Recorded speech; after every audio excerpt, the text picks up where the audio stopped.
A few years ago, I was preparing myself for my first visit to India. So the people who I know started to ask me what India has apart from slums, yoga and Bollywood. Many of my well-wishers warned me about my safety in India, as they had heard the news of rapes from media. But they got completely shocked when I explained to them that actually our own Western countries have a lot more rapes than India, and the correct way to understand the statistics of a crime is not by numbers, but by proportions. Due to a massive population that India has, the numbers of a crime can easily go very high, but in proportions, India is so much better than us. Only when I explained this to my well-wishers, they realized how our media had been manipulating us, and it still continues to do so. Whenever I am back in Poland or in any part of Europe, I am asked if India is interesting to travel at all. So many people around the world have a very low awareness about this country, and today I am going to tell my friends and the world citizens about India. Before I start to tell you what this country has, let me start it with a small example that one can so easily see on the streets of India.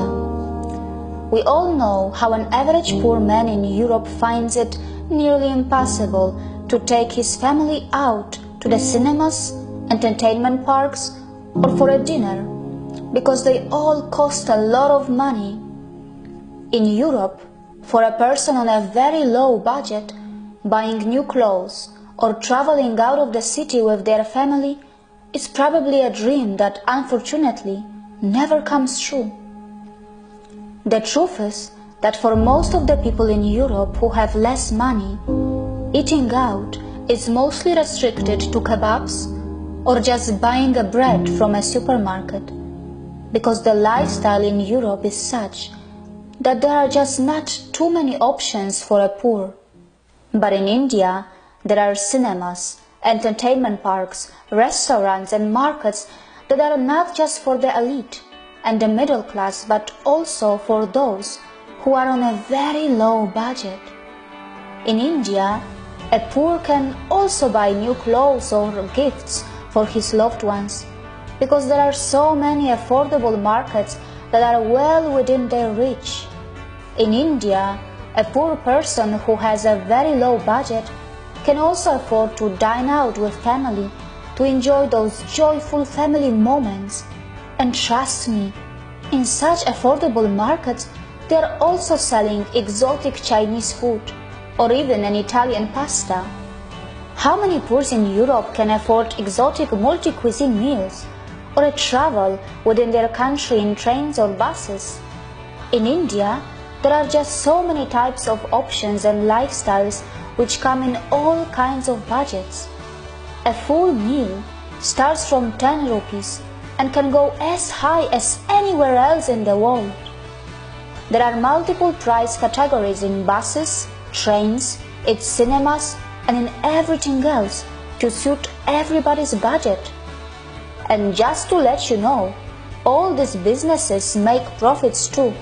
The super low cost and affordable markets of India are also visited by the middle class people, and many times even the richest, because they got a good bargain or they just love the atmosphere of such places that are so full of life and energy. And this is how India nourishes and protects all her citizens, by giving them so many different opportunities in different budgets, and these so many parallel lifestyles that are mingled together is a sight to see, which continues to mesmerize me every day. I like to travel in India because it has a plenty to offer. Whether you are on a shoestring budget, a middle-class traveler, or someone who wants to be pampered with the highest luxury.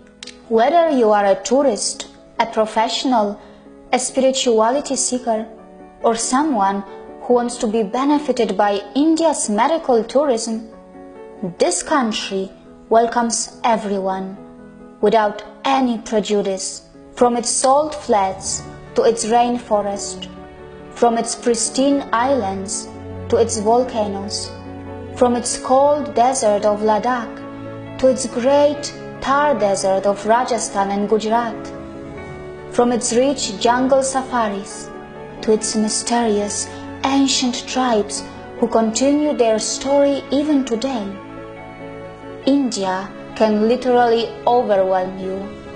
And the story goes on in the tea and coffee plantations of its northeast and its south, and also in its beaches of the 7,000-kilometer plus coastal line.